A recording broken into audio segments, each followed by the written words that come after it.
오늘은 예산안과 법안을 다루는 정보위원회였지만 북한의 러시아 파병 문제 등 현안에 관련된 질의와 답변도 있었습니다. 그래서 제가 먼저 현안 관련된 질의 답변에 대해서 설명을 드리도록 하겠습니다. 크게 두 가지 정도의 내용이 포함되어 있습니다. 북한군의 러시아 파병 동향에 대해서 첫 번째이고요. 최근에 최선희 외무상이 러시아를 방문했는데 그 배경과 결과에 대해서 두 가지에 대해서 제가 설명을 드리도록 하겠습니다.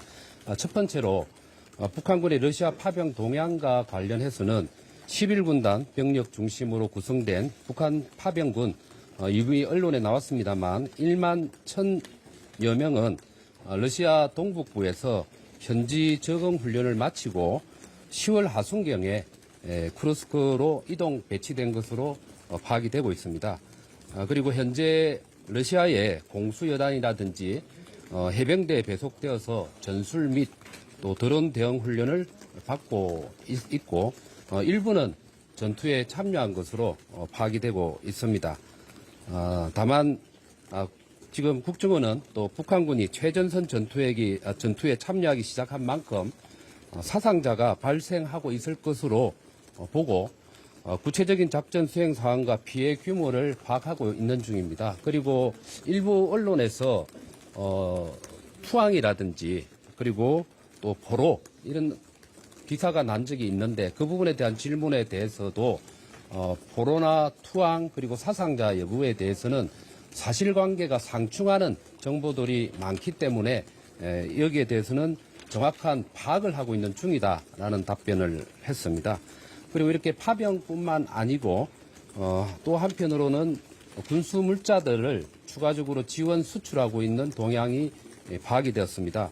북한이 포탄 미사일에 이어서 170mm 자주포와 240mm 방사포 등 장사정 포까지 추가 수출한 사실이 확인이 되고 있습니다.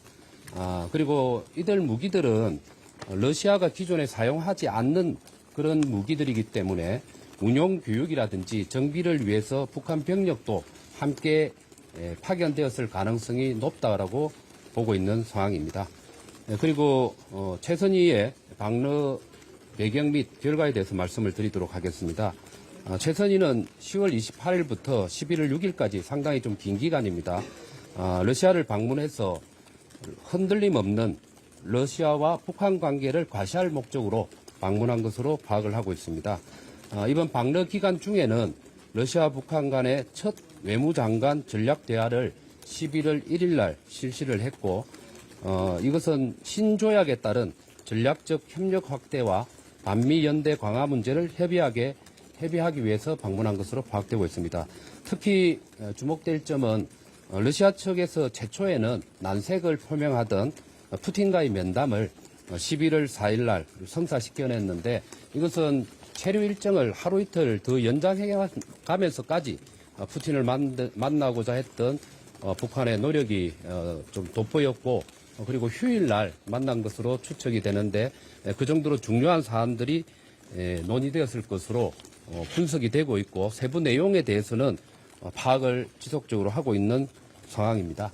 여기까지 제가 두 가지 현안에 대해서 오고 갔던 질의응답에 대한 내용을 정리해서 말씀을 드렸습니다. 예, 최선희 푸틴 대통령 면담 시에는 상당히 중요하고 민감한 얘기가 있었을 것이다. 단순히 의전용은 아니었을 것이다. 라고 하는 판단이 제시되었고요. 특히 김정은이 러시아를 방문할 수 있지도 않느냐라고 하는 조심스러운 관측도 제기되었습니다. 앞으로 북한이 과연 어떠한 무기 혹은 장비나 기술을 받아올지에 대해서는 국정원의 주요 임무로 보고 계속해서 아주 밀착해서 주시하도록 하겠다 하는 말이 있었습니다. 또한 최근 미국이 에이테킴스 사용 해제에 대해서 미국 내에서 상당히 뜨거운 논쟁이 벌어지고 있다. 심지어 트럼프 주니어 같은 경우에는 3차 세계대전을 유발시켜서 트럼프 대통령이 취임하지 못하게 하려는 거 아니냐. 미국의 군산복합체의 이익만 대변하는 것 아니냐. 또 이것은 불법적이고 반헌법적이다.